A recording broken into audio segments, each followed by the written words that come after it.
એવા છે અગેવાડા ગામના દરેક મહિલા મંડળને નમ્ર વિનંતી છે રસોડા વિભાગમાં પધારે।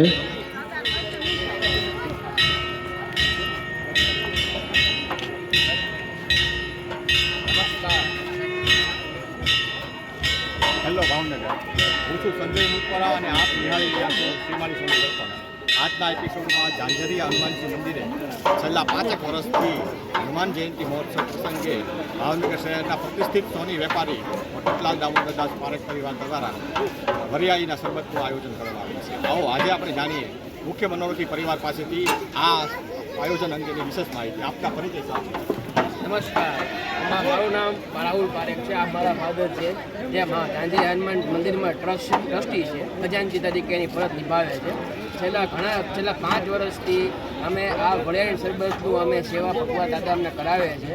જે 40,000 માણસોને આજની એવી સંખ્યા અમે ધારી છે કે 40,000 માણસો આ સેવાનો આપણે શરબતનો લાભ લઈ શકે અને ખૂબ જ સરસ આપણે બધું આયોજન કર્યું છે। અમે આ ટ્રસ્ટીનો આભારી માનીએ છીએ કે જે એટલું સરસ અમને સેવાનો એટલો બધો મોકો અમને આપ્યો।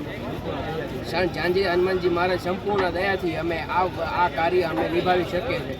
ઝાંઝરિયા હનુમાનજી મહારાજની જય।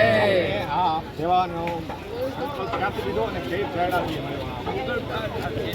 શરબતની જે સેવા છે આ એકદમ નેચરલ મારા ઘરે બની અને અમે પોતે જ બનાવીએ અને આ એકદમ નેચરલ છે, પ્યોર ખાંડનું છે અને આવું છે। અત્યારે ગરમીની સિઝન છે, ઝાંઝરિયા બાપુનો આજે પવિત્ર જન્મોત્સવ છે, એટલે અમે એવું વિચાર કર્યો કે જો વરિયાળીનું મીઠું શરબત લોકો પીવે તો એને શું છે મજા આવી જાય અને આનંદ આવે। ગરમીની હિસાબે આ શરબતની હિસાબે માણસને ઠંડક થઈ જાય એટલે અમે આ પ્રેરણા લીધી। ઝાંઝરિયા બાપાની દયાથી આ પ્રેરણા આ વખતે કેટલા ભાવિકો માટે આ લગભગ 40,000 માણસો મિનિમમ આ શરબત આખા દિવસ। ભાવનગરના કોની સમાજના એક પ્રતિષ્ઠિત વેપારી તરીકે જેઓ હોય સારી એવી નામના ધરાવે છે ભાવનગરમાં, એવા મોટલાલ દામોદરદાસ પરિવાર તરફથી આજે જે આયોજન થઈ રહ્યું છે તેની ભાવિકોમાં સારી એવી સરાહના થઈ રહી છે। જય શ્રી કૃષ્ણ।